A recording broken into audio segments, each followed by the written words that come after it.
What's up, party people? It's Keys Dan with RadioWhat.com, DJLittleRock.com, coming to you live in a living color from the Radio What studios. And this is my podcast, What Makes You Famous? It's an extension of the RadioWhat.com internet radio station that I've been running for quite some time. And if you need DJ services, where do I always send you?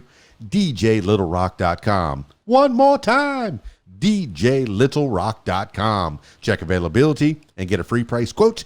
And maybe you could have me at your next event. You know I like to party with the people. The people need to be entertained. Let me entertain you. Are you not entertained?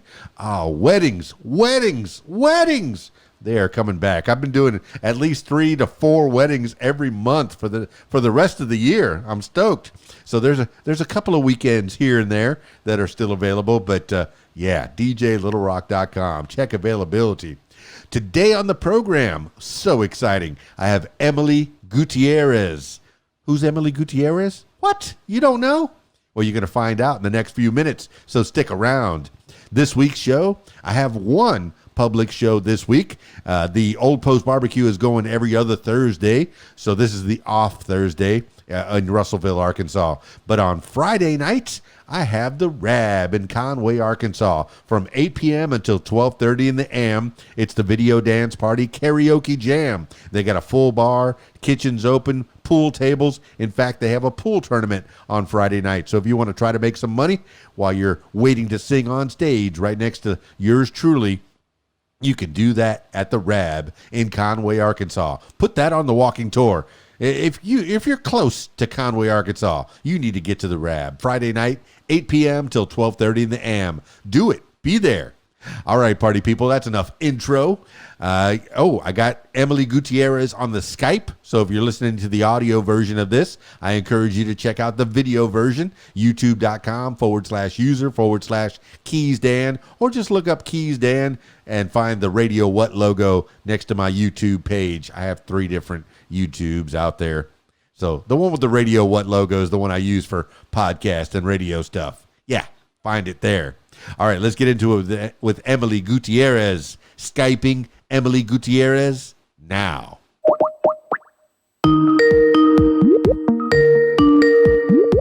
Well, this is interesting, Emily Gutierrez. This is probably one of the most interesting videos that I'm going to be making. If you're listening to the audio version, I encourage you to check out the video version because I have Emily Gutierrez right there on my YouTube page. My goodness. We only met briefly at the Rab maybe a couple of months ago, and your smile, your warmth was instantaneous. So I started following you on Instagram and Facebook, and you are a daily, maybe every other daily source of inspiration and smiles and just good words coming out of your mouth. As I think was it Pat Moriarty must have said that in Leaving Las Vegas. It's a very obscure reference, but he said always keep the good words coming out of your mouth. And that's what you do, is keep the good words coming out of your mouth. So Emily Gutierrez, I'm going to let you give the people an idea of who you are. Thank you. Yes, Emily Gutierrez. That was so sweet. Thank you. I'm still taken aback by that. But yes, Emily Gutierrez. As of today, I am a imaging service engineer. So what's that? I repair medical equipment, imaging equipment. My stepdad used to do that. He would take the silver out of the imaging equipment, and that's like a side hustle, is getting all the silver out of the X-ray images. Is that something that you do, a little side hustle? Is that, or do they want their silver back? They want their silver. I love that. So yeah, tell people what I'm talking about with the silver. What? How a lot of that stuff goes a long way, money wise. No, but tell people what I'm talking about. Silver as it pertains to your industry. Oh, well, really, they've done away with a bit of that. A lot of it is quartz and crystals, and I love my crystals, so I'm really involved in that. But yeah, I mean, I mainly am going to be working on mammography units, the breast cancer, repairing them, maintaining them, testing them, making sure that they are 100% reliable and safe, so people can properly diagnose and treat and that. And I've been getting training on CT and stuff. And yes, August will be 11 years I've been in the field. Okay. Is this something that you've been wanting to do since you were a little girl? Most little girls, I think, they want to be, astronauts or doctors or princesses or ballerinas or stuff like that. But was this something, you found the kid next door and you said, I'm going to pretend to X-ray you. Let's look at your bones. And you kind of shine a bright light behind their hand there. Oh, I see your bones. No, what made you want to get into this field of I guess not even X-raying, but fixing things? I'll be completely honest. I was 100% misled. I wanted to go to fashion design school, and that was planned out until I talked to my dad about it. He almost cried. I was like, well, and I took a year off. A lot of things happened, and I ended up having a baby, and I was like, dude, what am I going to do? And I toured this school, and I don't know. I told myself, look, I'm in a pickle. I got to give it my all. You can do anything you put your mind to always. And I'm just going to pray about it, give it 2 semesters. And if I don't like it, I'm out. And I loved it. I fell in love with it. But I don't know the newest statistics, but as of 2019, there was still only 13% females nationwide in this field. What school? I went to Texas State Technical College in Waco, Texas. And that wasn't for the fashion. That was for the. No, fashion was out of the question. Wow. I went all the way wrong direction. And I mean, we're talking, I didn't even know how to fix a remote. If I replaced the batteries and that didn't fix it, I was like, trash, we'll get a new one. But yeah, I was in school and some of them, yes, had grown up fixing lawnmowers and fixing all kinds of stuff. And not me. Okay. Wait, who was fixing lawnmowers? A lot of the students in class, like they had all had previous experience or always been fixing things, boys, just messing around, taking stuff apart, putting it back together. And yeah, I was definitely something in school. Take me back. Where were you in school? What school did you go to? What years was this? And tell me about you, Emily Gutierrez. I guess I have to say it in my Cuban accent, Gutierrez, because I'm from Miami. I'm half Cuban, so yeah. Hablo español, por supuesto. Yes, but you're from where are you from, and where did you go to school, and what were you doing in school besides fixing things? That the other kids were fixing things. What were you doing? Yeah, well, I grew up. My hometown is Corpus Christi, Texas. I grew up a little bit in Houston and Austin, but I just moved here a couple years ago. I love it here. Don't plan on leaving here. What's here? Because people all over the world are listening. Where did you move from Corpus Christi to where? To Hot Springs, Arkansas, and now I'm near Conway, Arkansas. But I love Arkansas. I have to repeat it all the time when people are like, "Where do you live?" Where I say Arkansas, almost everybody's like, "Arkansas." Everybody. Yeah. There's a lot of jokes. I do a lot of weddings, and I know it's probably bad, but when I do the bouquet toss and then the garter toss, the bouquet toss is usually first. You'll have the woman catch it, and then I'll have the garter toss, and I'll say, hey, remember that girl that caught the bouquet? You're going to get to know her a little bit better if you catch the garter. So unless you're related to her, because they make fun of us in Arkansas about that, you're going to want to try to catch this garter belt. So, I know the jokes. Yes, there are several. And no, I went to Texas State Technical College in Waco, Texas. I started August of 2010. My daughter was 10 months old when I started, or 8 months old, I'm sorry. And it was tough, man. I'm not going to lie. I was going to school full time. I had gotten 2 jobs at one point, or actually more than that, full-time jobs. I didn't sleep from Wednesday to Friday for an entire semester. And, I didn't know the stuff as well as a lot of other people. So I was constantly watching tutorials and reading manuals and going to tutoring and, open labs and stuff like that. But I absolutely love it. And I almost got a double degree. I got my degree in medical imaging, and I was one semester shy of the biomedical equipment technology, but I got hired on as a biomedical tech. So I was like, oh, what matters if I have that degree or not? But yeah, so I've been doing biomed this whole time up until today. Like, I've been after the imaging job from the get-go. That's where the big bucks are. I've been working at least 2 jobs since 2010. Okay, Emily Gutierrez, I think I might be a little confused. What's the difference between the biomed and the imaging tech? Where's the step there?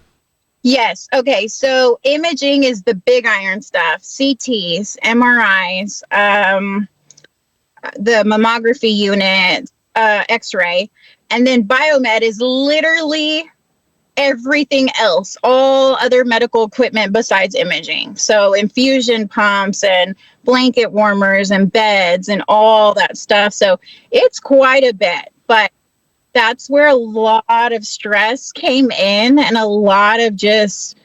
that's where my positivity came from. Sadly, I had a lot of horrific experiences in this field, because it could be stressful and stuff like that. And like I said, there's very few females in this field. And the few females that are in this field, we're not so feminine. Especially at work, I'm not very feminine at work at all. I love to dress up. I'm looking at you, the blonde hair, the makeup. You got the nice lipstick. You got your hair did. You don't look like this while you're on the job. Scraping stuff out of machines and working on nuts and bolts. What's your usual look? Like a tech. I wear kind of baggy pants, and I mean, lately, because I've lost so much weight, I wear whatever fits me. It's very hard to find technician pants for girls these days, but I enjoy just khaki and polo shirts and just like hardly any makeup at all. I have to brush my hair these days, but that's pushing it. All right, you're the geek girl in all those can't hardly wait. Where the girl wears the glasses and has her hair up in a ponytail. Oh, she's so nerdy. No way. But then you take the ponytail down and the glasses off, and oh my goodness, she's a princess. Oh my goodness, she's the homecoming queen. Yeah, okay, I see. I've seen was it on Instagram maybe a year or 2 years ago, is have a girl that can do both, and you had those side by sides, and I believe that those side by sides was just the social medias wanting to get images, that way their facial recognition could get better and better. That's why they do those 10 years ago and now. These are just these conspiracy theories that are probably true. They want a picture of you 10 years ago, and then they want a picture of you now, and then they can use their algorithm to age and to go, oh, okay, I can recognize that face. But that's a whole nother story. You being on social media quite a bit. Now, okay, let's stay back in high school. What other extracurriculars were you doing? What kind of kid were you growing up in Corpus Christi and Houston and the Texas people? And before I go any further, the stars at night are big and bright. Deep in the heart of Texas. Okay, it's official. She is a Texas girl. Well, tell me about the young Emily Gutierrez in Texas. And I was hoping you wouldn't ask. I'm not going to lie. I was a bad kid. I did a lot of bad things, man. I got in a lot of trouble. In fact, around this day or sometime during this week, I did something very stupid, and I ended up going to juvie and getting put on. I mean, that was super quick. I was there for hours, but I got put on probation and for 3 months. And I mean, I needed that wake up call, because I was like, dude, what am I doing? Like, I need to grow up. Like, I know I'm only 15, but I will not go to jail. I need to get my stuff together. And I completely changed my life, a lot of it, not until I got pregnant, but I was involved in I was a track star. I made Junior Olympics. I broke district records. I mean, I loved running. And honestly, I think that that was like my escape. Like, if I had a lot going on, I would just run harder. I would think about it and run harder. And I loved playing basketball too. But then I had to have a very rare surgery. They gave me 2 years to live if I did not have the surgery. And they put titanium bars in my chest to my rib cage. Teach the people what was this? This is primarily a learning podcast. If you want to divulge, how did you survive? What was it that you went through?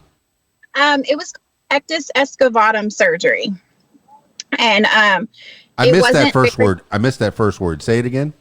Pectus, like the pectus excavatum. Okay. Yeah, it's a very, very, very painful surgery. I guess I had the lesser of the painful surgeries, but what it is they put a titanium bar and they wire it down with titanium wire to your rib, your fourth rib. And what it's supposed to do, my situation, some people's chests are like caved in and stuff. My situation was my breastbone was like diagonal instead of horizontal. So they said as my chest would like expand, it was going to crush my lungs, my breastbone. And that's why they said, like, we give her 2 years or so. We need to extend out that chest cavity wall and then it'll be okay. So yes, I had that surgery. I had complications. What age was this? I was 15. 15 years old. So around this time. And then you said complications? I had complications right away. This entire side like caved in. And I was like, look, I'm not a doctor, but like wasn't the whole point to like extend it. And my surgeon was like, oh, it's not, I've never done it, but heard of second titanium bar put in. So they put in another one, and that one was pinching a nerve or something was going on. I was always in pain. It was really, really, really, really cool. But with that came, I was allowed to run, jump, jog, turn. Dance. I love dance. I wasn't able to do it, honestly. And as active as I was at that age, I think that's what got me bored and got me into so much trouble. That mixed with the pain I was in. The what you were in? The amount of pain I was in. No, I can imagine somebody as an athlete and to have all that taken away. These are your endorphins. This is your high, is you running and jumping and playing basketball and doing all these things. And that, man, that had to make you feel so good. And then it's all taken away. Pow, blink of an eye. Pain. Yeah. On top of that, here's some pain to go along with it. Emily Gutierrez, here you go. Have some. Exactly. Yes. But I only had to wear them for 2 years and then they were removed. But now I had a surgeon that was looking to build his portfolio and get, recognition. And I was nothing more than an experiment. And he wasn't honest about it was a very special circumstance with a lot of things that were happening. He was not qualified to perform the things he did on me. But that caused me, like I said, just look into other things I could do. But I was to the point where like my surgeon had written notes. I wasn't even allowed to go during passing period with other people in case they even bumped me, because they were only being held down by that they said that they could actually rip out of my like chest or whatever. So and there was something external. You could see it on the outside, or was all internal? No, it was all internal. But I was so skinny and bony that like you could literally, my friends were like, stop, don't even. And I was like, just feel it. You can feel the metal. And they were like, no, we're good. Yeah, I have a pin in my leg from a motorcycle wreck. You can't feel it. There's a lot of meat on these bones. I have some wires on my elbow from the same motorcycle wreck. You can hardly feel it. I got a lot of meat on these bones. I need to follow the Emily Gutierrez diet and find out, what you've been doing. I know you've been stepping to the gym quite a bit, but I'm getting ahead of myself. I know we're kind of going through the years of of Emily Gutierrez, your life, and how it changed at 15. I mean, how did you act that out with the pain and the boredom? What did you do to get through that? And that's what I did. And when I would tell my surgeon something's wrong, I'm having pain, something feels like nerve. It feels like when you land on your head after a cartwheel, that tingling, it never goes away. I wake up with it. It's never gone away since I woke up from surgery. He was like, oh, well, you know what? I'm going to give you anxiety medication. But let me tell you, I was 15 years old. I was 5'6" at the time. This is really reaching. I weighed maybe 103 tops. I was super skin and bones, but they gave me 60 10-milligram hydrocodones a month. They gave me 240 muscle relaxers a month. Like, I didn't even know they made pill bottles that big. That sounds like a lot. What is hydrocodone? How did that affect you? What is that? I didn't take it, honestly. I took it one time right before high school, because I had over 2 months off from school. And whenever I went, it made me so sick. I threw up on the desk in front of everybody. It was horrible. It was my first day at a brand new school. But I didn't try to take it again. And honestly, I would smoke pot to deal with my pain. And I was very quiet about it. I didn't want people to know. I wasn't loud about it. My parents were very, very against it, though. Very, very much so. And I would trade all the pain pills I got because everybody else wanted them. So I was like, I'm not spending money on it. But no, I was such a little pot. Back in the day, I really was. But I was like the most motivated, passionate pothead ever. Like, I would stay dreaming and I'd be like, oh my God, and I'm going to do this and I'm going to do that. And people are like, can't you just smoke and like chill and be quiet? I'm like, oh my God, no, we got to do this and this and this. But yeah, I don't know. It always made me happy. I enjoyed like just little things, mainly hanging out with friends and always just making sure they were good and they were having a good time and fun and happy. But yeah, no, it got me in quite a bit of trouble. I got kicked out of my house when I was 15 because of it. Oh, because of the marijuana use. Yes. I'm on both sides of the fence on that, or I guess I'm on the fence on marijuana. My mom is a child of the 60s. She offered me my first hit of marijuana, and I said no thanks. So I guess I rebelled against my mother, but I love the smell of it. I like being around it, and I say if you're going to get high, handle your high. Right. And I know that there's benefits to it, scientifically proven that there's benefits to it. And here, Emily Gutierrez, you're a living proof that rather than Oxycontin or hydrocodone and muscle relaxants, take a little puff and it handles your pain. That's how you manage your pain growing up. And you had how did you discover that? Was it somebody offered you the first time, and you said, "Wow, this is working out pretty good. It's making me feel good"? I was planning. I wasn't. Me and my best friend, I guess, were kind of planning it, talking about it. We had gotten it offered to us several times, and we never did. And one day, I don't remember who agreed, and we were like, "Sure, let's go hang out with them guys, and we'll smoke and we'll come back to my house." And I don't know, I just remember taking a puff and passing it, and like I didn't know what to expect. I didn't mentally prepare myself or anything. Right. I remember like swallowing like a normal swallow, and I was like, oh my God, was that numb? Did I just swallow?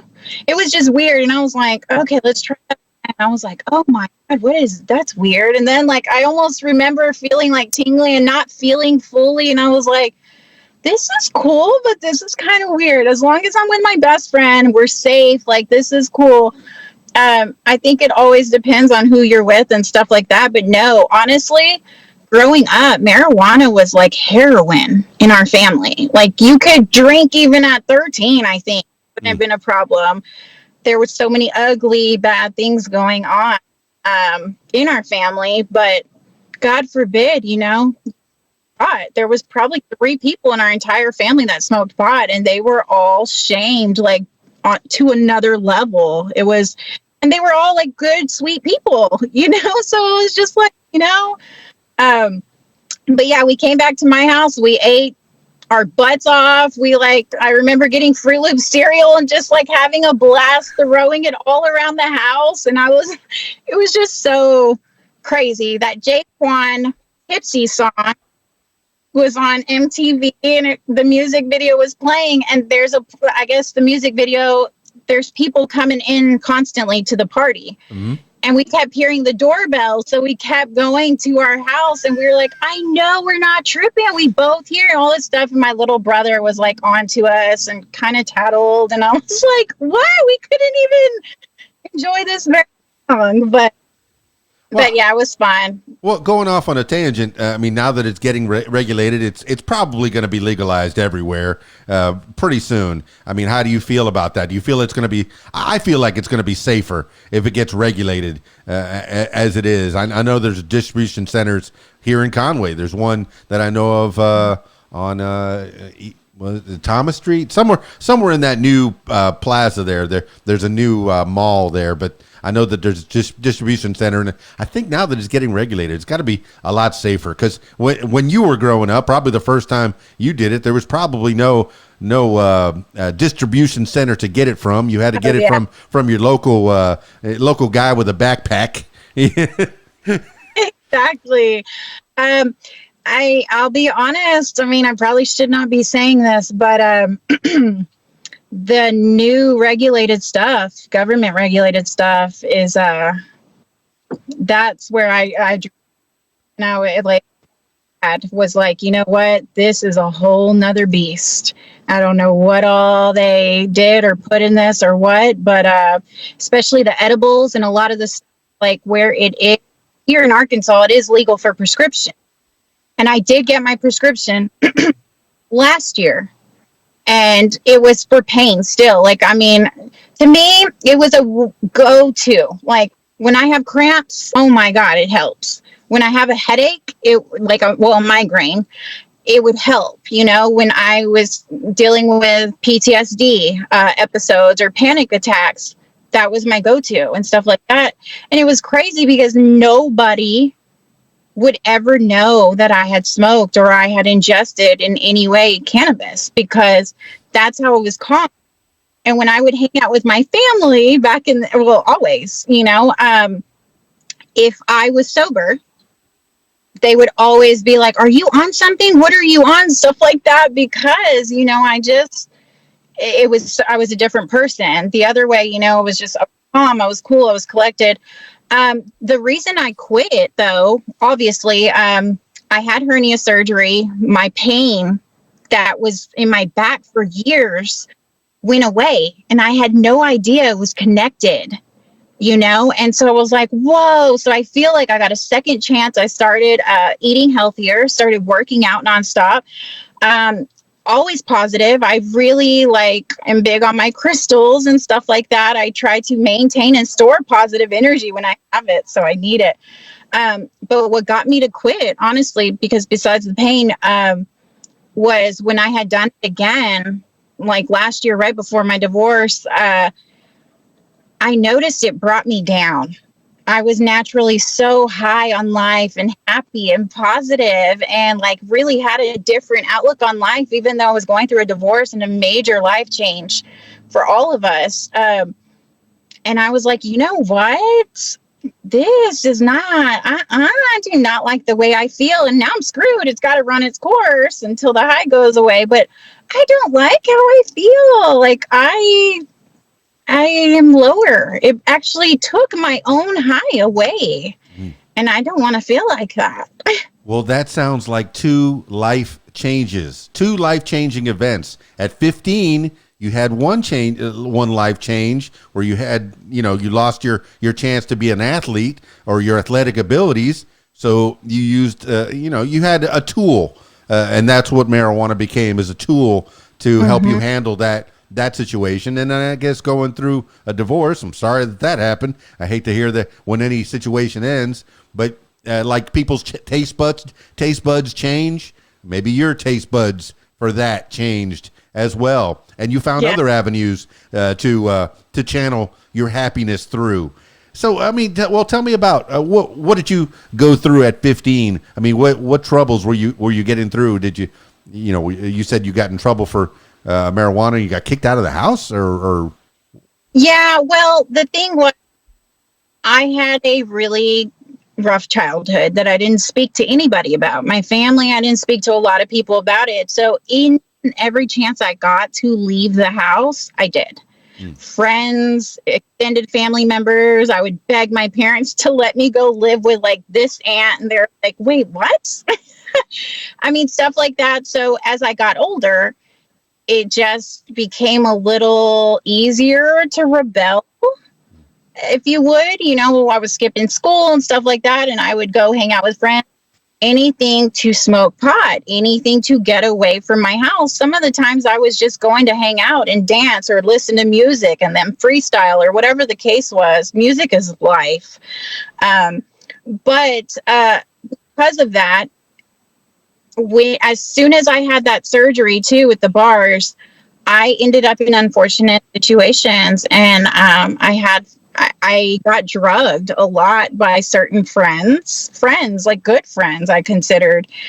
So a lot of horrible things happened to me, and then that's when I like really started spiraling. I was very suicidal. I had a lot of suicide attempts. I mean, I'm in pain, and there was so much going on. I didn't talk to my family again about anything going on. My dad was having problems, and it was the last thing I wanted to do was put anything on him, stress him out or worry him, because he was a workaholic. I mean, I hardly ever saw my dad. So yeah, that's what led to worse and worse things, heavier and heavier drugs. And honestly, my drug of choice was ecstasy. And it was 17 really, when I started that drug, and that lasted until 20. and how did that happen? Was that the raving, or what was that part of the dance clubbing? I know that's the drug of choice. I've been to a lot of raves, and I've seen a lot of things out there. Really, I want to go to a rave so bad. I've never been to a rave. I'm from Miami, so yeah, I've done the techno music. I've done that route and the club scene, and I've seen a lot of things on the dance floor that I don't think that were natural, but they might have been chemically infused. But I've seen, and I hear words of ecstasy. But how does ecstasy affect you? Honestly, the way it affected me was I was just so happy. I was so happy, and I don't even know why. I can't tell you one thing, but I would dance. I would dance my butt off. We're talking like 10 hours straight. And I mean, there was nothing awesome about it. It wasn't like I was at the club or I was at nice parties. I was like literally in a room, hotheads and whatever else, or, it affected them differently. But I was just dancing. I would even dance to radio commercials. Like, I just could not stop dancing ever. And it wasn't until actually recently, now that I'm undergoing a lot of this trauma head on and like trying to really heal and pinpoint what went wrong, or it's linked back to my inner child healing. When I was a child, I used to dance to Selena, of course, Quintanilla, and all kinds of stuff. I loved it. I loved singing to her, dressing like her, all that stuff. And sadly, I got molested really shortly after that. And they threw it in my face. One of the persons threw it in my face that you're the one acting like this and singing like this. Like, what did you expect? But I was 6 years old, like now that I have kids, I'm like, oh my God. But so I stopped dancing after that without even realizing it, not until literally a few months ago. I was like, whoa. Okay, that's why.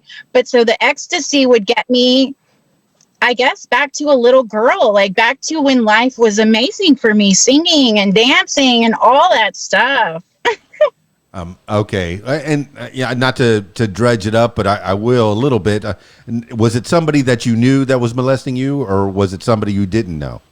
Yeah, it was somebody I knew, a family friend. Were they much older than you, or are they same age? They were older. They were 16. And you were a little girl. I was 6. Mm-hmm. And were you able to tell anybody? I did not tell anybody ever. I guess I was like always rebellious, kind of. I was outspoken. I was the only one out of 3 kids that was always, and I would get my little brother and sister, I'd get them involved in thinking like me and being like, why are we doing this? And all this stuff. So I formed a little gang all the time. And my parents were just like furious and livid. But so I was very outspoken. So this did use that against me, that I do recall, because I suppressed so much of these memories for so long. But I do remember them saying like, you're going to get in trouble if you say something, like you're always in trouble. You're already like, I'm sure your parents, like if it's one more thing, like type stuff. And I remember thinking, yeah, I don't want my parents to get mad at me. Like they will know. And like I said, because I was singing and stuff like that, I was assuming like, oh my God, I did something wrong. I did something really wrong. My parents are going to be so upset. No, so I was 6 years old. God, the years. Let's see. So in 1995-ish or whatever, but we never even spoke about it or anything until I was 19 living in Denver, Colorado. My sister had brought it up. And that's when I was like, wait a minute, this happened to you too, and all this stuff. And then I pieced it together. And then I, like all the memories I had suppressed, I was like, whoa, that did happen.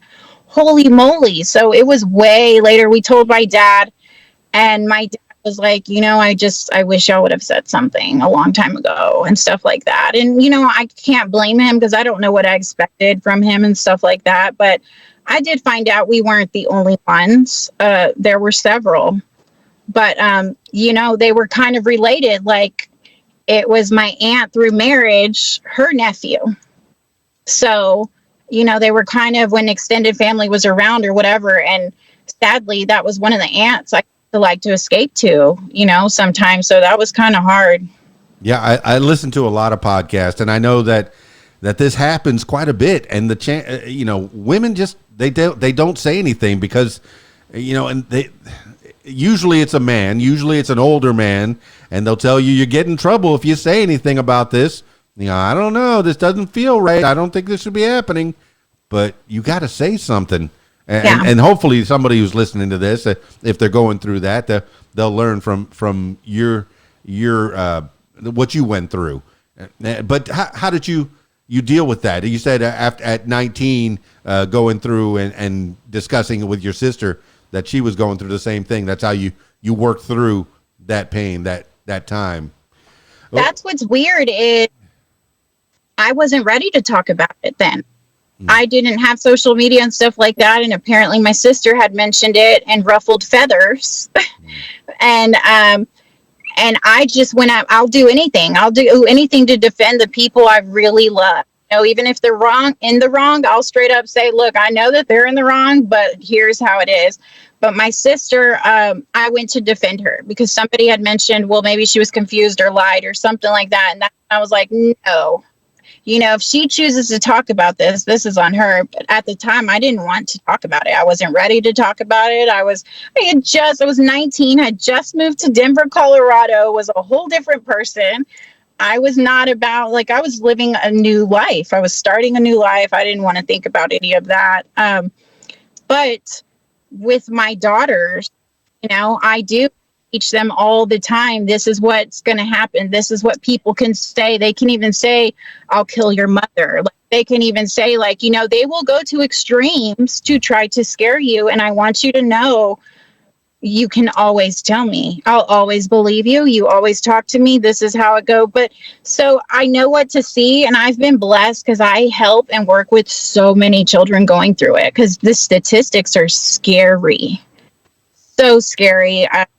People in my age group or above or below or whatever, it's crazy how many of them it's happened to, and I'm the first person they've ever told. Yeah, it's crazy to me, but it makes me feel really, really good. But how I cope with it and stuff is really I spread awareness. A lot of people don't feel comfortable speaking up because they blame themselves. Oh, well, was drinking that night, or, oh, well, yeah, I was flirting with him, or I kissed him, or I was dressed this way. And those things got to go. They got to go, because we don't do this for other people. We do it for ourselves. And, yes, we need to take responsibility for how we act in certain things, but that also is not an invitation for people to not be able to control themselves. No, once you get to a certain age and you've gone through certain things, then you become the teacher. And any of you boys and girls out there that might be going through this, tell somebody. Tell your moms and dads, unless they're the ones that are causing the problems. Then you tell your grandmas and grandpas, or your aunts and uncles. You find somebody that you can trust, and you say something. Don't keep it inside. The person that's doing it can't cause so much harm that they're causing you harm already. Oh my goodness, I hate that happened to you. I'm glad that you've kind of worked through it. It sounds like you're balancing things out now, and this is so many years later, but you went through a lot of troubles and tribulations until then. So I left you at 17 dancing in the clubs in ecstasy, but somewhere between 17 and 19 you decided to make a change. What were you doing at 17? When did the first baby come, and how who was that? Was that the husband that recently you divorced with? So I graduated high school early. I told my mom, look, this just isn't for me. I'm fixing to just quit. And she was like, okay, like not even an option. She was a high school counselor too. And she goes, look, I'll tell you what, go to summer school one summer and you'll do night classes one semester and you can graduate year early. And I was like, okay, bet. So I went ahead and another thing, my surgeon, I think because he knew he was in the wrong, anytime I needed an excuse for school or whatever, he would, or I'd be like, weeks, I need weeks. Okay. Weeks or a month off. Okay. Not a day or two. I need weeks. So there was that too, but I graduated a year and was sick, like I said, and was about to start college, I believe like August 28th or something. On August 8th, I found out August 9th. August 9th, really early in the morning, I found out my ex-boyfriend had passed away. And we were not dating at that time, but we were talking. I spoke with him 2 days before that. He called me to tell me he moved to Missouri to spend his senior year. And to reunite and stuff like that. And just like that, he was gone. He got in a car accident. He was seatbelt. Believe hit the windshield. I know he hit his head and passed away. And I took it so hard. Shock. I was in denial. And then I was in shock probably a week or two. I can't even tell you what I did during those weeks because I was in so much shock and wasn't sleeping and stuff. And then I just went absolutely crazy. It was drugs, suicide attempt after suicide attempt. Like I just would do anything to escape my reality. It was the first time I hated God. I mean, I remember waking up every day and praying and cussing him out. Like, why am I still here? And stuff like that. And, there was this guy, though, I did have a crush on from 15 to 17. We were talking on and off, and he had completely moved out of state and all this stuff. And right before my boyfriend passed away, because I would tell him how much I liked this guy and how I'd get the butterflies and I couldn't control it. And I was so nervous to talk to him. And my ex-boyfriend that passed away, Lee, he was like, he's such a loser. My God, whatever, and stuff like that. But as soon as he passed away, that guy came in, we started talking, we started dating immediately, and we were together on and off for 3 years. It was the most toxic, horrific relationship I've ever been in my entire life. It was my first real relationship too. But how so with the toxic? How did that present? He was so jealous. He was so possessive, obsessive, jealous about, he accused me of sleeping with my own brother, my sister, everybody. One time he was even like, I wouldn't doubt if you've been messing around with the cat all day. And I was like, what? It was just so, he was out of there, but he would drink a lot. He was an alcoholic and he'd black out. And I would sit there and take care of him, stuff like that. And then he'd wake up and he would, he'd cuss me out. Like, what were you doing last night? And I'm like, taking care of you. And he's like, I don't believe you. And just, I was so young and naive. At the very beginning, I was like, oh, wow, as soon as like we have trust, we'll have everything, like, because this is amazing. And no, like fast forward or fight for people. If you don't have trust from the beginning, you will never have trust. You have to give somebody 100 from the get-go. I don't believe in that. You get respect when I get respect, or no, you give it your all. And then little by little, it takes away from that. 100 goes to 95 or whatever, how you want to do it. But I think everybody deserves trust. And if you have been burned in the past, then you need to heal. And when you heal, you can move on to, because it's not those people's fault. But we ended up running away everywhere together. We got into a lot of trouble and a lot of bad things we shouldn't have done, and moved to New Mexico together. And then I moved to Colorado. He joined me there, and then he went back. But we were just, when I say we were on and off for 3 years, like we did not go longer than 3 months. And then we'd break up for 2 or 3 months. And then it was 3 months. I mean, it was, I don't know. And it just, I was so used to the type of family environment I had grown up in that I didn't feel like I was worth more than that and stuff like that. But I finally had enough. I was homeless. I got to the point because I lost a lot of jobs. He'd call my jobs and he was crazy. He'd show up and I'm like, dude, I've never given you reason to be like this. It was so embarrassing till day, man. But I ended up homeless and going without food because my dad and my parents would be like, we're not helping you if you're still with this guy and you're still like he's just terrible for you. And I'm like, he loves me though. Like he gets me. He knows how my family is and how everybody is. But yeah, I was just so naive. But I had finally had enough, after being homeless and without food. I'd go like 30 something hours at a time. I hit a rock bottom one time. I was staying in a house with 7 gay guys. Not that that was a problem, but I was the only girl. And all of a sudden they were like, some of them were like, I think I might be bi now and stuff like that. And so they were fighting. And I'm like, whoa, what's happening? And they were like, it's something about you. I don't know. Like, we love you. And I'm like, okay. But it was a lot of drama. It was a lot of craziness. And I had finally, just had enough. I had enough. I hadn't spoken to my mom. I hadn't seen my mom in 4 years. Oh. And I hadn't spoken to her in almost 3. And I went to see her and we kind of talked. I didn't know if I could be myself. I didn't know if I could tell what's really going on or anything. And my ex-boyfriend, was there. And so she was like, I know how much you've liked this guy for years and literally is a dream come true, y'all being together. But, if he doesn't see his potential and want to do better, he's got to go. Because I think, too, at that point, he had like 2 DWIs. He got them when we were broken up. But his record was tarnished, you name it, and, it was going to cause him to work a little harder for things. But I had finally had enough. My mom's like, you can come live with me. You don't have to live like this. Like you can have. And at the time, it was just like, I'm so thankful for even a roof over my head without having to freak out or worry. And the thought of food, that's what I was going to say. Living with all those guys, when I didn't have food, I remember watching one of them eat and secretly praying that they would just offer me a bite of food because I hadn't eaten so long. Mm.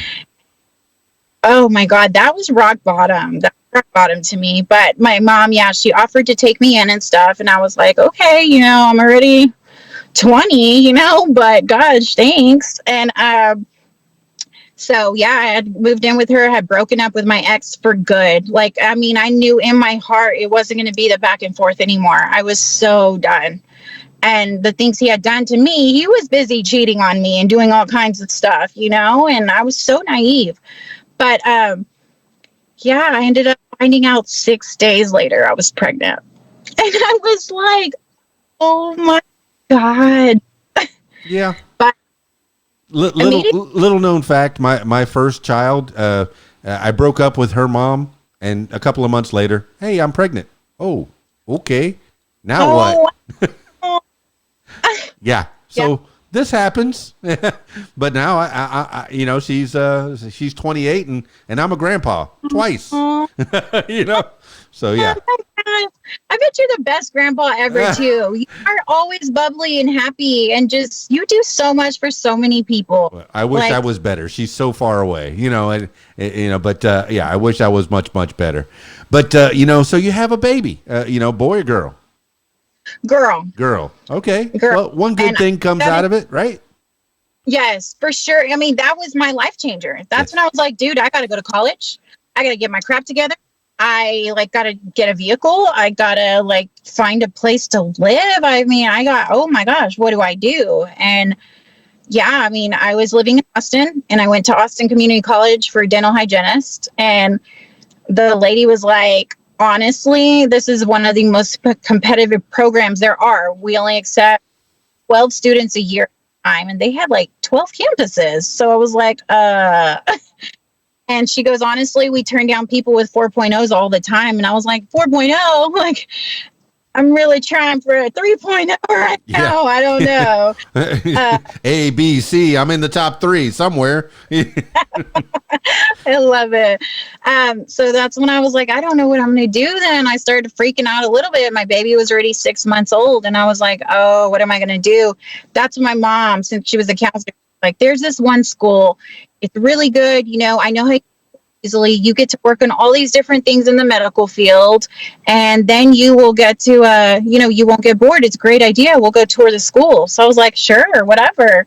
And that's when I toured the school, Texas State Technical College, and I see like oscilloscopes and all kinds of stuff. I don't even know what it is. And I'm like, what the heck is this? Even soldering, that's when I was like, what is this? Like, so misled.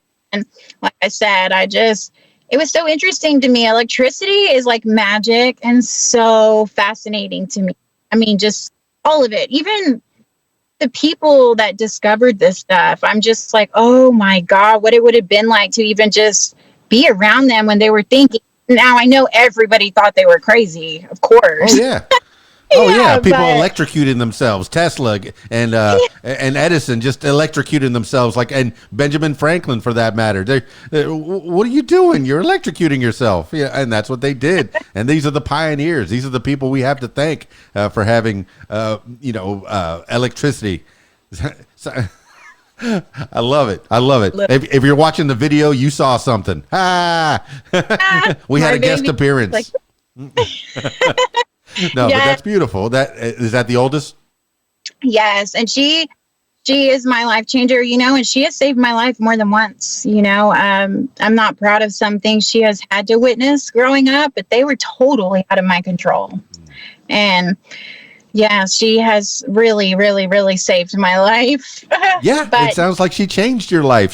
She made you straighten up and become a fine, upstanding citizen of the community. And I'm glad you're here, and I'm glad you got this smiley face on, and it seems like you've worked through quite a bit of what you went through all those years ago. But you've been through the biomed.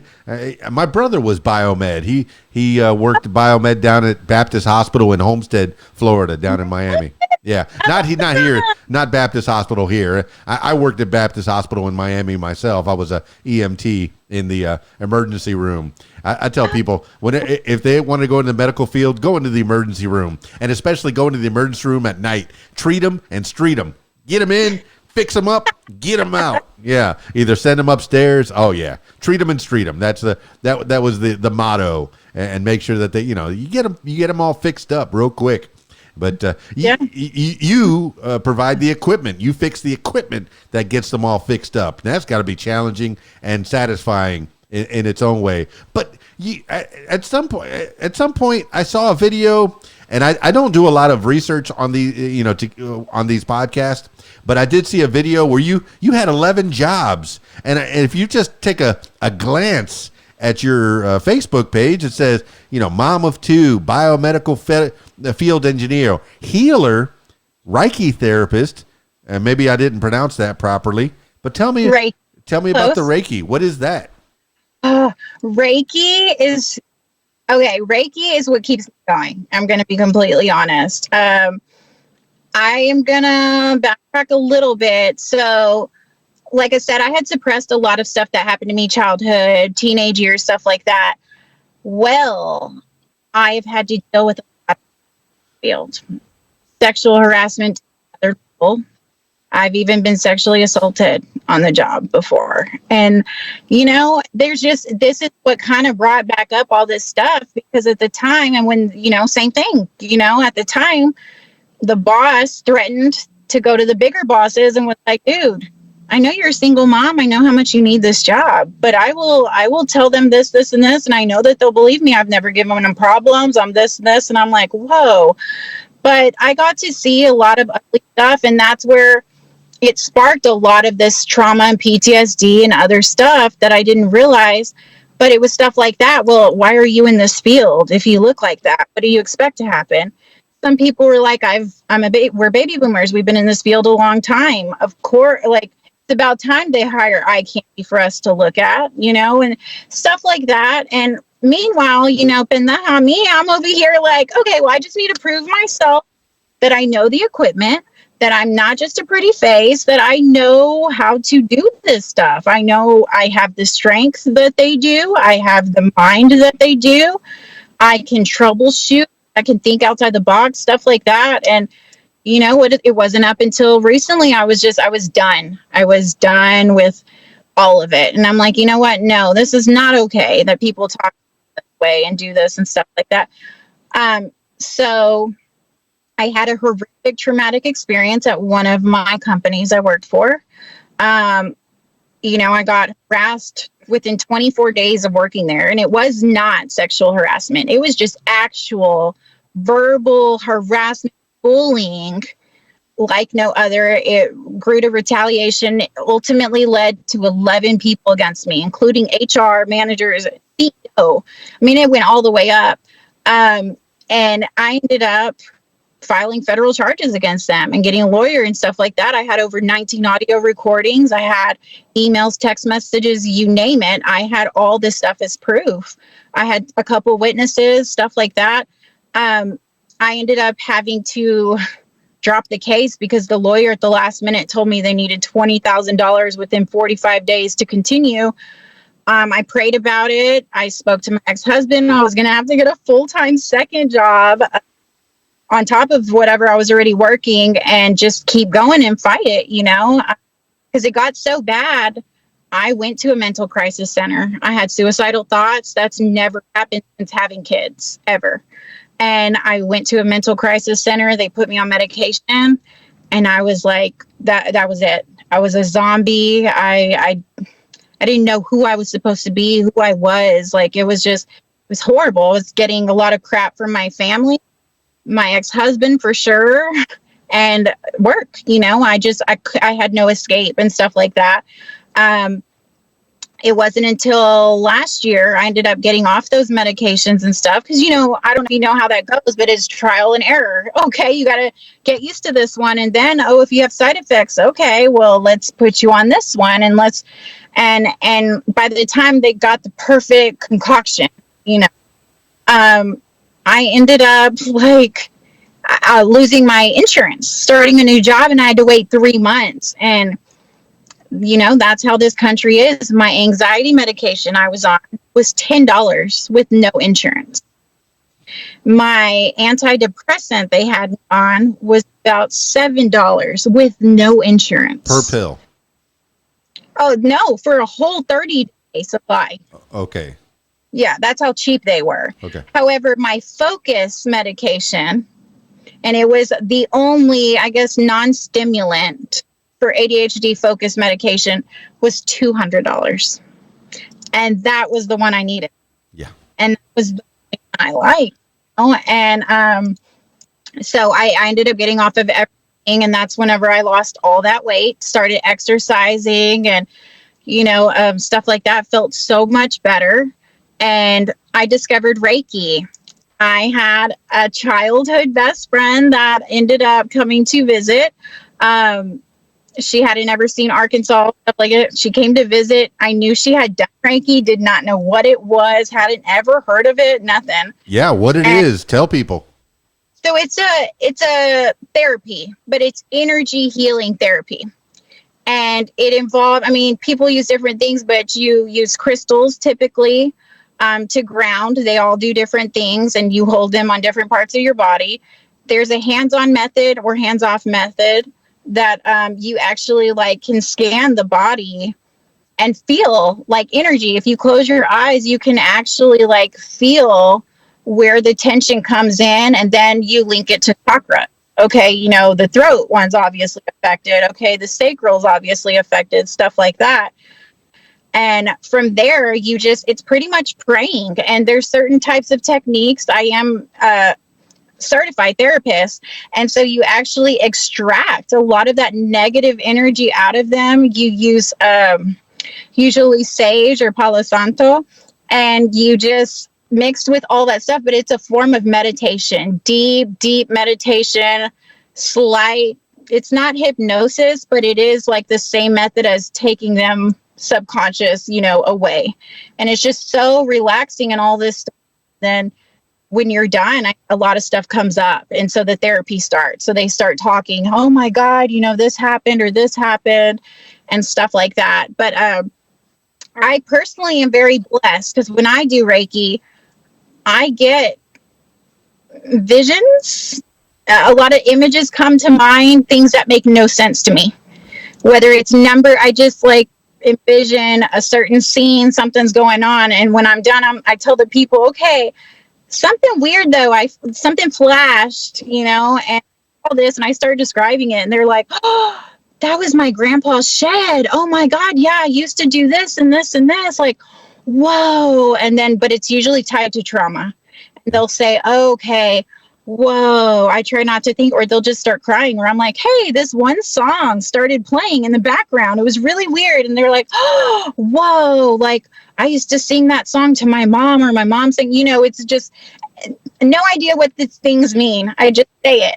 And then they're like, oh my God, but I am blessed because I've talked to other Reiki therapists and that doesn't happen to them. So No, it doesn't happen to all of them. I'm from the Florida Keys, and I remember there was a medium down there. Her name was Nina Locardi, and one thing that she would do the whole time I'm living in the Florida Keys, at least she would find me. If she didn't see me the whole year, she would find me around my birthday, and she'd say, "Oh, happy birthday!" So she'd remember the time of the year, and then she'd tell me about what was happening around my birthday.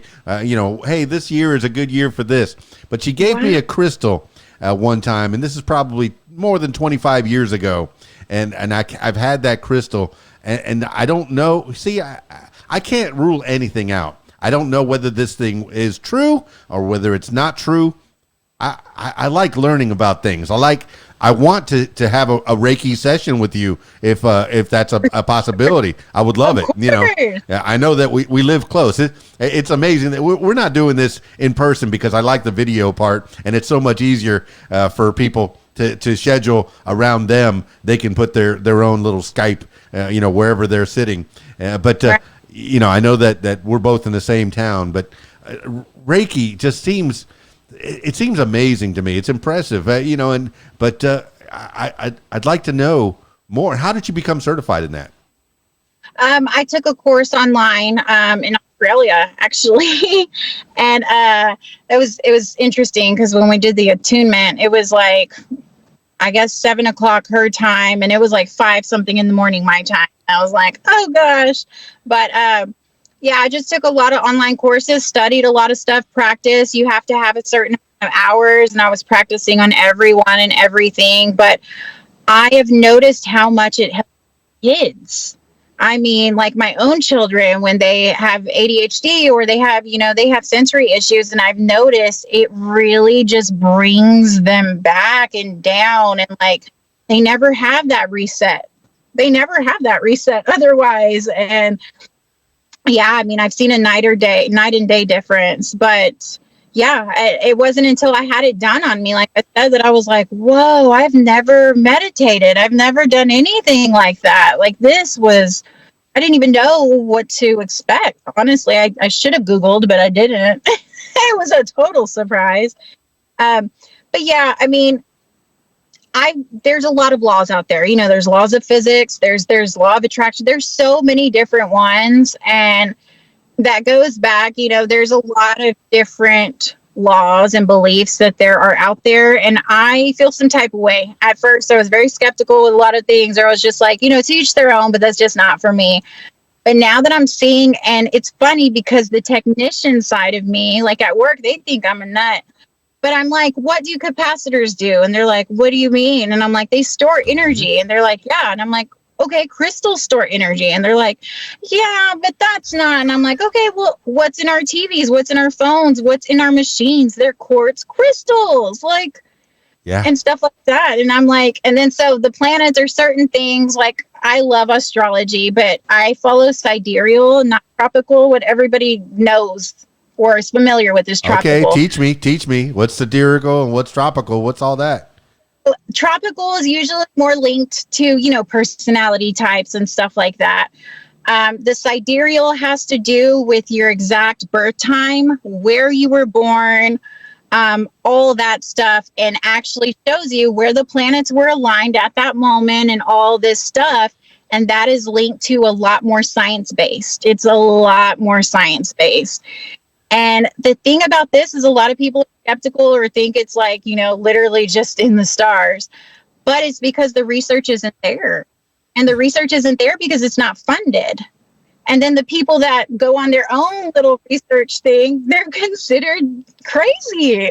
Well, I want you to be skeptical about everything. I want you to question everything. You say when you went into this, you were skeptical. I mean, I told you already, I'm half Cuban, so half my family is Santeria, and I've been to a seance or two in my day. And I remember one where I'm looking at this candle and I'm seeing Indian teepees and cowboys. And was I watching a Western? Was I dreaming about something else? Or was I actually watching some events from the past? I don't know.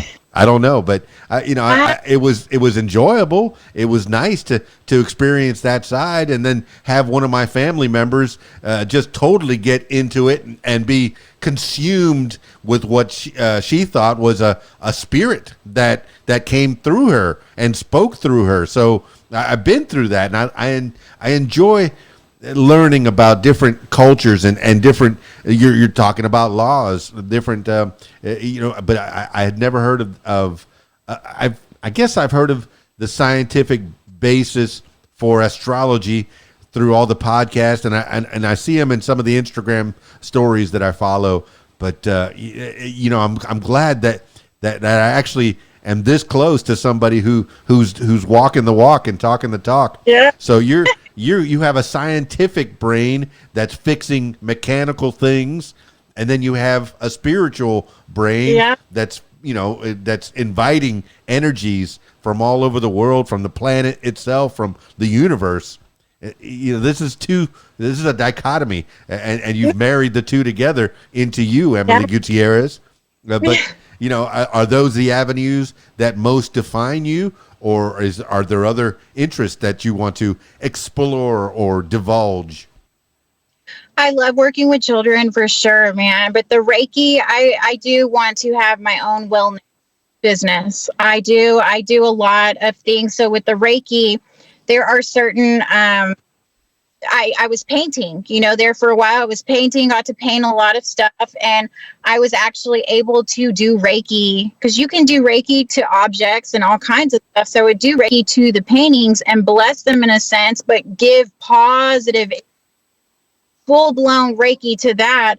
And certain people, they're like, oh my God, I don't know. It's something about this that it just feels, wow, thank you so much. Or they're like, man, every time I'm like not having a good day, I don't know, something about your painting. There's this one spot on your painting, or it's really, and I'm just like, okay. But oils, I do make a lot of stuff because I was intrigued, it was like, my mind was blown when I found out all this stuff was so connected, and researching Tesla and all these scientists that I really admire, and seeing all the different ways that they did realize how frequencies really affect you. I mean, they really, really do. And at work in my field, we do, in a sense, manipulate frequencies. We have to, we adjust stuff, we do all this stuff. So So for me, I'm like, oh my God, it's so connected into the practical and all this stuff. Otherwise, we wouldn't have CTs, we wouldn't have MRIs, we wouldn't have a lot of the technology.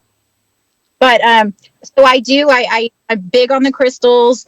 I'm still trying to learn what each one means and stuff like that. But a lot of the spells, if you will, and spell work is all affirmations. It's all positivity. Like when people say, I'm going to put a spell, on this water or whatever to lose weight, what they're really saying is every time I drink this water, I'm getting skinnier. I'm getting toner. And that's all it is. It's positive affirmation to everything. And it's speaking it into existence and believing it happened, And law of attraction is something that I feel so dumb. I just learned about a year ago. And I also would suppress who I was, my bubbly, happy, super fun going self, because I didn't want to bring attention to me, because of the trauma and these other things happening to me. Would not be myself at work.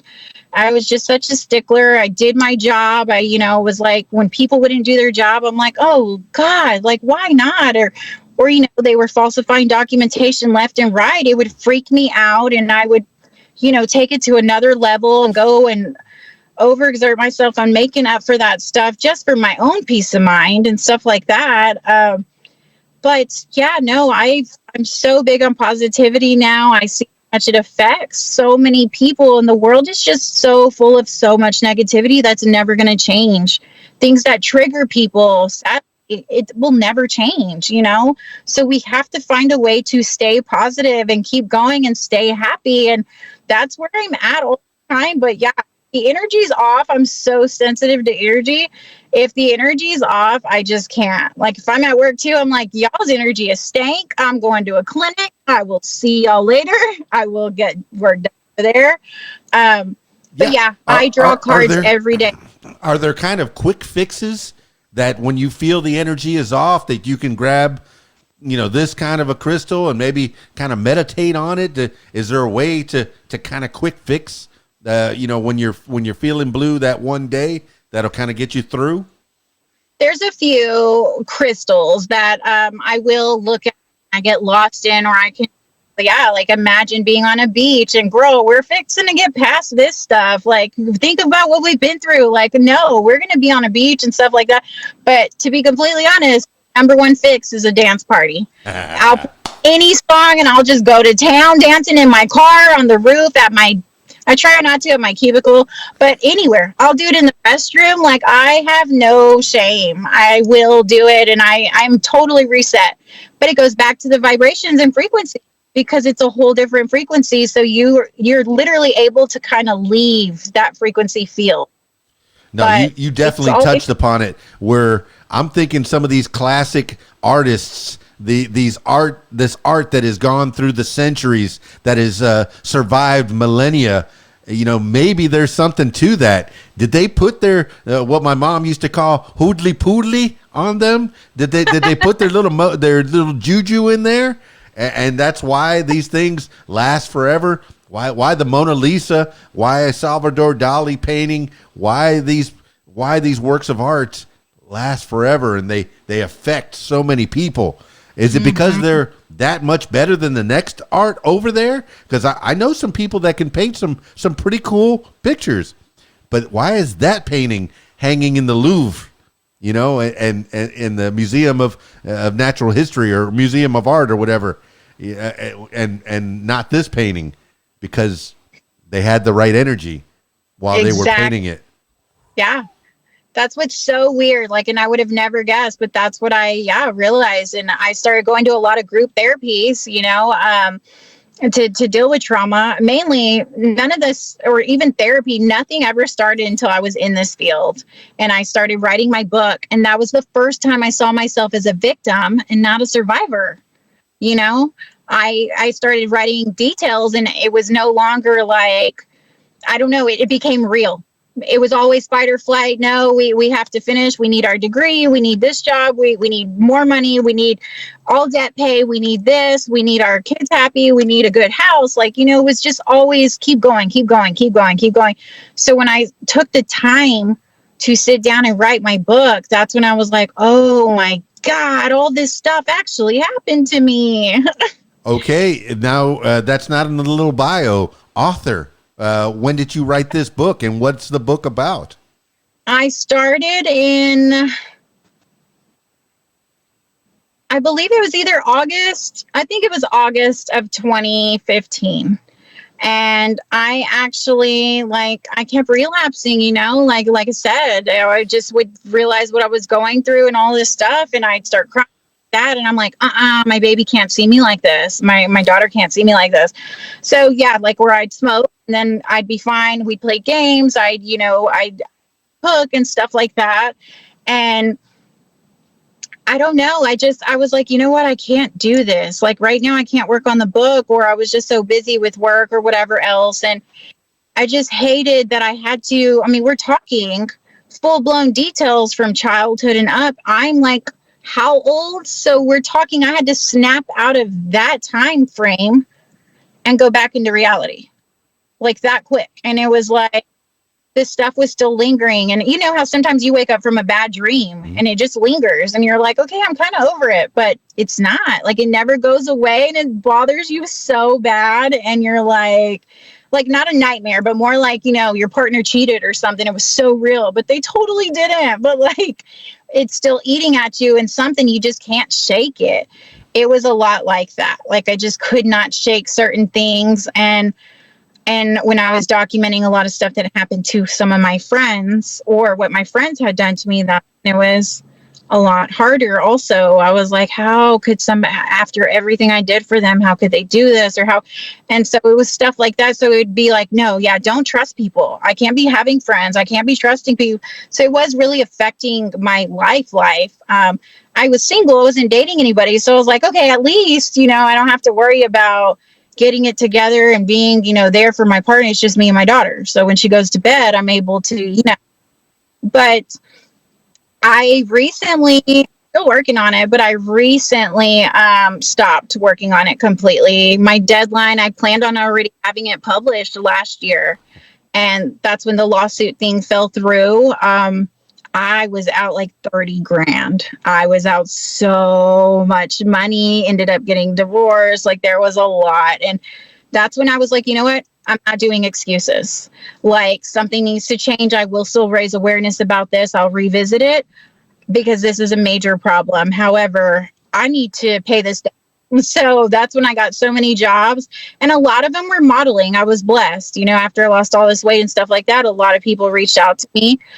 So a lot of it was modeling jobs, but it was still a job. It still took my energy. It still took my time.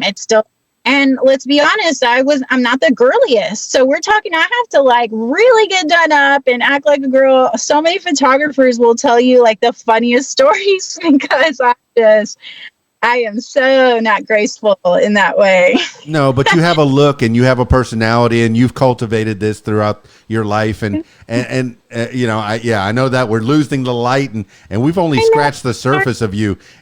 People can follow you on your Instagram, and there's pictures of you with wings on the beach, and just beautiful pictures of you. And I guess you were most recently trying to be on the cover of a magazine. Yes, Maxim magazine, the men's magazine. It was a way of like, feeling empowered again and feeling like this is my body and stuff, because that's just, I don't like showing off my body and stuff like that. And in the field I'm in, like I said, the treatment I get as it is, it wasn't great. And, I'll be honest, during that rough patch in 17 to 19, I worked at a total of 4 strip clubs. And I will say this is so much more degrading. This field has been so much more degrading than the strip club field. Oh, absolutely. And that's on them. That's on the men and their insecurities. I've been one of those men, right? Growing up, when you can't handle, I see a pretty girl. Oh, she's so pretty, but I can't talk to her because she's out of my league. And I guess I'll just call her a stupid, ugly face. Yeah, I'll kick her in the knees and call her a duty head.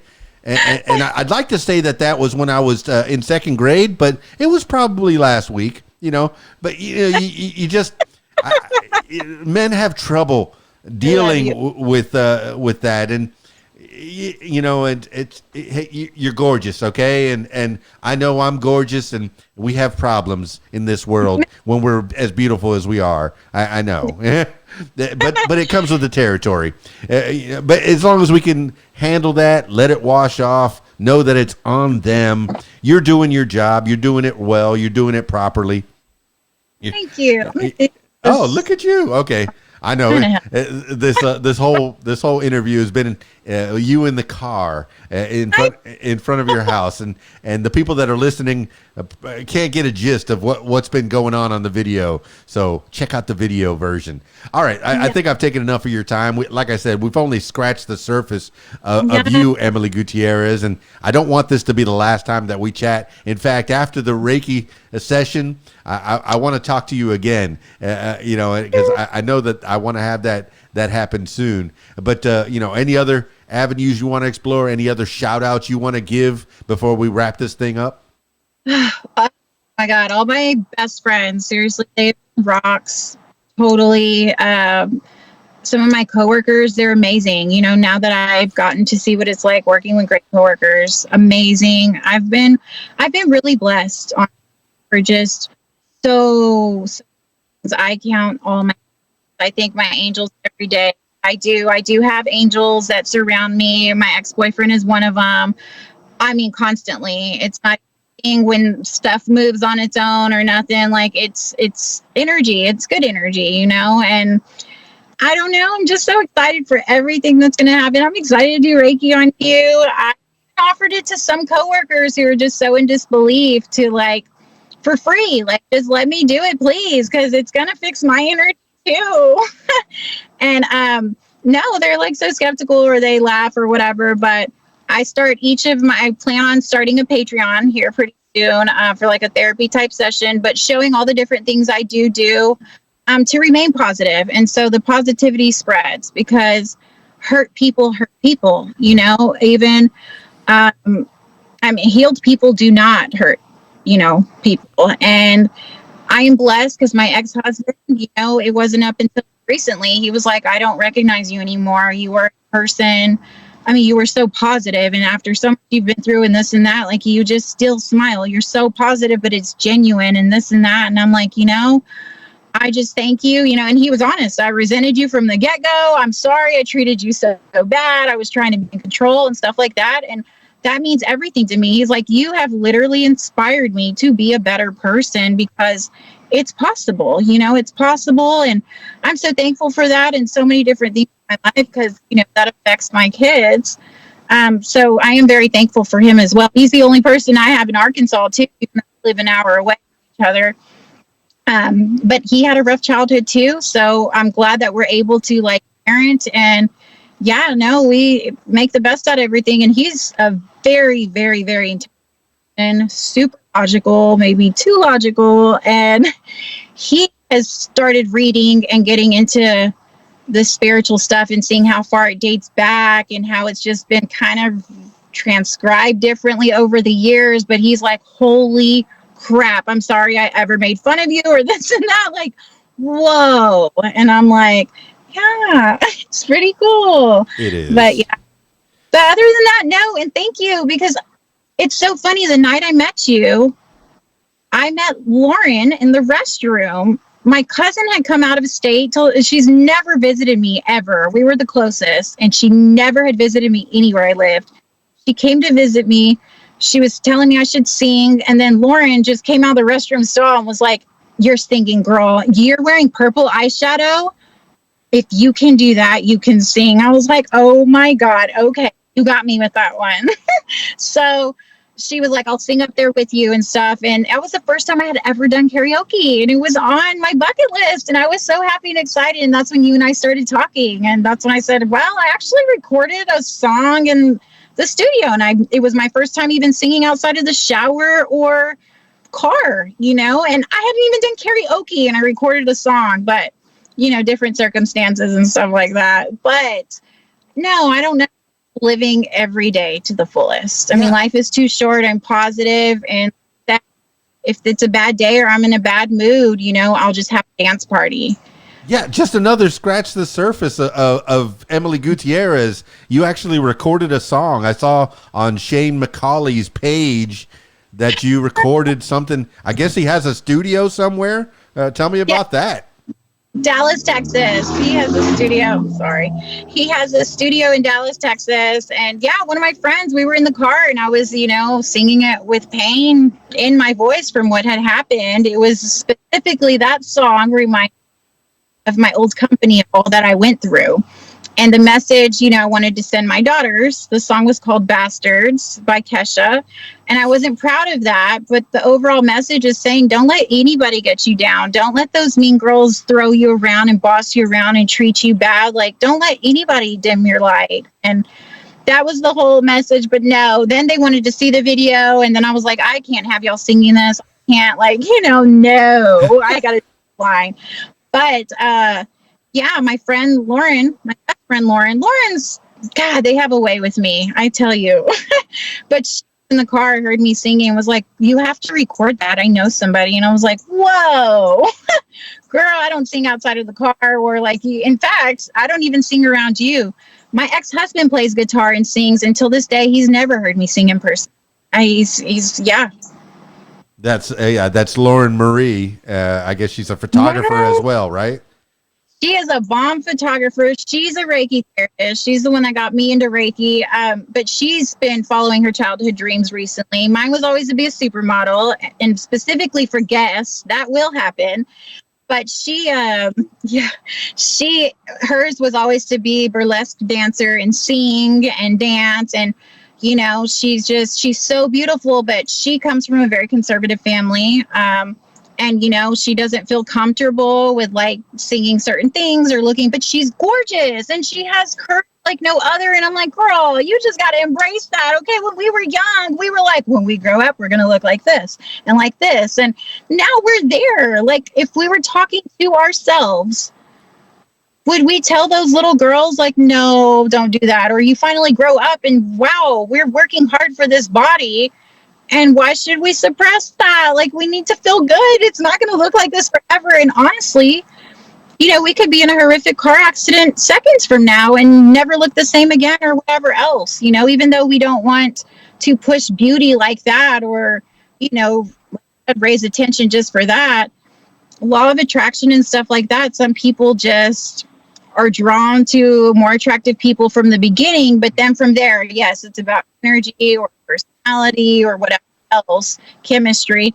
But yeah, she's amazing. So she recorded music videos. I mean, she's getting into videography. She's just all around blessed. And she's very intuitive. So our birthdays are 4 days apart. We've been friends since second grade and we reunited years ago. And it's so nice that we draw each other's cards and we're able to we're very intuitive. I'll call her and be like, did this happen? And she's like, oh, yes, but stuff like that. It's really cool. It's really nice, especially because it is kind of like a sister type bond and best friend. And it's very rare for certain soul tribes and intuitive people to meet on that level. So it's all in one. It's really awesome. Yeah, you talk about laws of attraction. We're here on this planet to be attracted to each other. We're not here to live alone. We're here to gather in groups. We need each other to thrive and survive. And need that energy. You were talking about even the Reiki. When you give a treatment to somebody, you're getting the energy from them as well. And hopefully, you get those good vibes, that good positivity. So it's not just you are healing them. In turn, they're healing you. Yeah. So yeah, it's all mutual. Even when you get a hug from somebody, there's something to that energy transference. When I get a hug, you get that good feeling, your endorphins, whatever scientific thing is happening in your body. It's definitely energy transference and it's just a good feeling. So yeah, it is true. That's part of and it. That's what it's energy transferring and it's amazing. It feels so great. It really does. Well, Emily Gutierrez, you're a role model and redefining beauty to finish off your little blurb on your Facebook page. How do you want people to get a hold of you, and where do you foresee yourself in the future? What I know you say you wanted to open up hanging a little shingle and open your own Reiki shop, I guess. But give the people an idea, how to get a hold of you and how you want to connect with people. Honestly, that's what's funny. I've only had social media a year. It has only been 1 year I have had social media. Mm-hmm. A lot has gotten done since then. But yeah, I'm trying to venture out more. It's just it's so hard to keep up with the messages. I get so many messages on Messenger and on Instagram and LinkedIn, and there's just I can't keep up. I can't keep up with notifications, messages, and I'm not one of those people that does not respond to everybody. I like to respond to everybody. I like to, get back to everybody. A lot of people reach out to me right now. Daily have this going on, I need therapy or whatever is going on, and so, but for now, I'm fine with Instagram. My handle's not that easy. It's M Gutierrez 237. So Gutierrez is where people usually don't know how to spell it and stuff. So. Well, I'll definitely put it in the links in the show notes for sure. But yeah, a lot of people have streamlined to just one social media, so they get all their messages on that one. So yes, if people want to contact you through the Instagram, would that be the best spot? Yes, that's the best. I plan on being able to do more with YouTube. Thank God, thanks to this promotion today. Yes, I will quit every job. I'm going to have one job, so I'll be able to focus on hobbies. I want to learn how to edit videos. I don't know if you've seen the videos I make. That's 1 or 2 takes. And I'm like, yeah, that's going to be it. Sorry. And I don't know how to edit them. So I'm like, I wish I wouldn't have said just that part. But there's nothing I can do. So I would like to get better on that. But yes, because I do want to help a lot more people or show them. And I'm really big on the affirmation cards, oracle cards specifically. I do not know how to read tarot. That is a goal of mine, how to read that. But I'm able to channel energy and stuff like that and see situations from the cards and what's going on. But they're very positive. All of them are positive. And it's what our ego self is what destroys us every time. And our higher self is that little voice we have that says, no, you can do this. You can do it. Why can't you do it? And that's where the cards come through. It's your higher self that it gives you positivity. And you're like, you know what? You were so right. You were so right. Yes. Redirect or recalculate. You're so right. This is how we need to look at it or whatever. That's how I start all my people I want to read for them on YouTube. And like I said, just show them how to paint, show positive ways to release things. My slogan type is pain through purpose, or finding purpose through pain, and using that to channel what exactly you do. Because that's where I'm at right now with my divorce and stuff like that. I realized I never loved myself. I never got to know myself. I was always fight or flight mode. And what can I do to make myself better? That now I'm like, oh my God, let's go on a date. Do we like steak? I don't know. Let's order steak and find out. I love going on dates. I go on road trips by myself. I love hiking. I love doing so many things by myself. And I try not to tell people until after it happens because they'll freak out. You're too pretty. You cannot be alone. You cannot do this. You don't have a plan. And I'm like, it's fine. So that's what I would like to go, that route with Patreon. Like I said, Patreon to talk about a lot more hard things that people don't feel comfortable talking about. And like I said, because of shame, they feel ashamed with themselves. And I want them to feel and know, I've got your back, girl. I don't care what you've been through, what horrible decisions you made that night. I don't care, you have a reputation of sleeping around. I don't care. I'm just here to help you. How do we move forward, or how can I help you? Or let's actually talk about it. What triggers you? Okay, every time, let's do this activity. Let's do this, to where people finally find their little niche for a hobby, because it really helps. And when we don't do these things to release in a healthy way, working out really helps me too. I want to do a lot more workout videos and help with that too, and eating healthy and recipes. But, they take it out on their kids, sadly, the cycle just continues, like looking back, my parents were not bad people.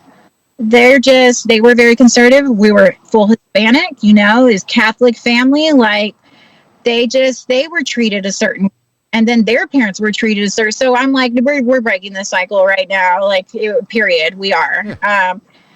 And that's what I want other people to do, so their kids are, not affected. We all end the cycle. Like, it'd be great to say, like, this generation is the generation that, like, we dealt with no more shit. We had enough. Like, we just straight up were like, you know what?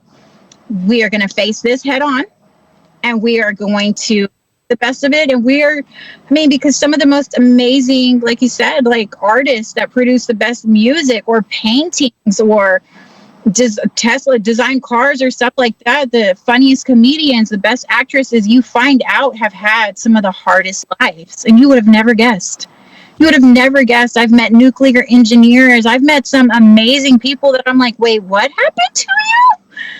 And how old were you? Like, crazy to me that, like, but that's what everybody has, because when you channel that energy, the rest takes over. And when you think it's just basic or whatever, you were healing yourself, you get rewarded by your ancestors, God, whatever it is, that, like, you healed ancestry, like generations of that stuff, trauma and like suppressing stuff and all this other stuff, to where I feel like, yes, and I've noticed it personally so many times that I get rewarded, where there's times, like I said, I just feel called to share this certain message or say this certain thing, and tons of people will reach out to me, oh my God, you don't know how much I need to hear that and this and that, privately, and then tell me stuff, and I'm like, wow, thank you. And that heals me back, because I'm like, one, I talked about it, but two, this person just straight up told me, like, holy crap, you just changed my life, like, by saying this, and you're so beautiful, and the fact that you're beautiful is that much more important to me. And I'm like, okay, well,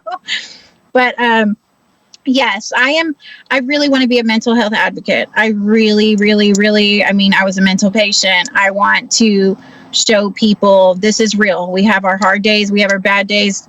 Depression, for the most part, a lot of that is every day. But like I said, if you start your day off right and you do affirmation cards and you stay positive or whatever, you can beat that stuff on your own. There's a lot of it you can beat on your own.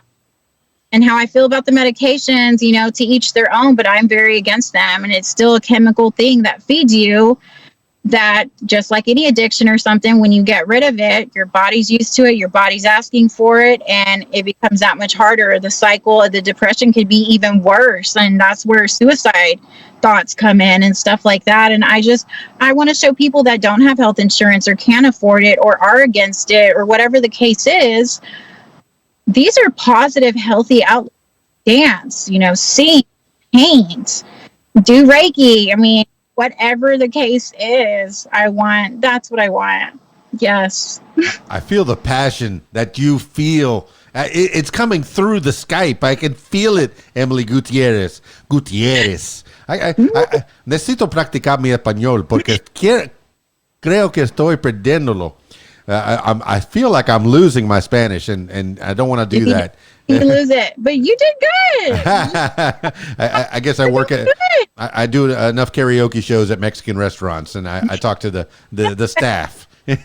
But it's been a complete pleasure, really, talking to you, Emily Gutierrez. I look forward to seeing you again. I'm at the Rab on Friday nights. I'm definitely not out there like next. Yeah, every other weekend that I don't have my kids, I'm like in Dallas, or I'm trying to do shoots or whatever. But no, now it is totally calmed down. Like I said, now that I only have one job. Wow. I'm going to get to do so many fun things, and I'm totally going back. I'm going to be there, and I will sing a song. No, I'm glad that you're simplifying your life and taking care of those girls, and just living better and keeping a smile on your face, and the daily affirmations that come out on my Instagram feed are just spot on. Spot on. I know you might be talking to yourself more, and then we get the benefit of you talking to yourself. You know, that affirmations from yourself. Yes. But yeah. So let's go ahead and close this thing up. I always finish these things off with last words for the people. Now, Emily Gutierrez, this could be words to live by, something that you heard a long time ago, maybe a mantra that you live by. Maybe you wake up in the morning and you say these things, or it could just be whatever pops into your head at this moment in time. Emily Gutierrez, last words for the people. You know what? Life begins at the end of your comfort zone. Nothing is impossible. Like as it sounds, even the word impossible is I'm possible. Perfect. Yeah. But no matter what you're going through, keep your head up. You know, there's always night and day. There has to be for a full cycle.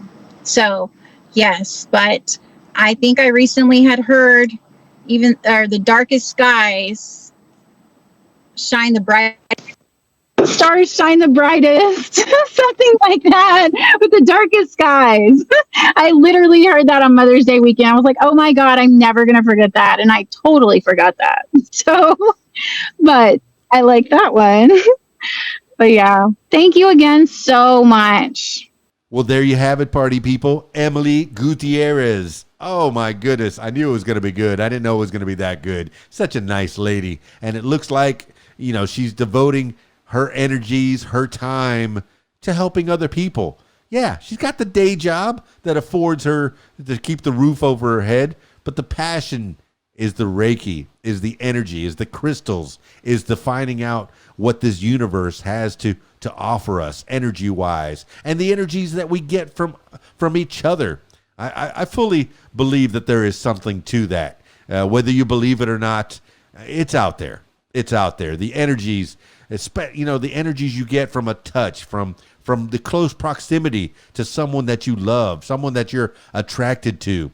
That there's something to that, and that's all encompassed in that Reiki. And I look forward to that session. I've never had a Reiki session. That I really want to know more. You know, I know about a little bit about crystals. I have the one crystal that I've tried to focus on throughout my life, you know, since in the 25 plus years that I've had it. I don't know what's true, what's not true. I just know what makes me feel good and makes me focused and feel better.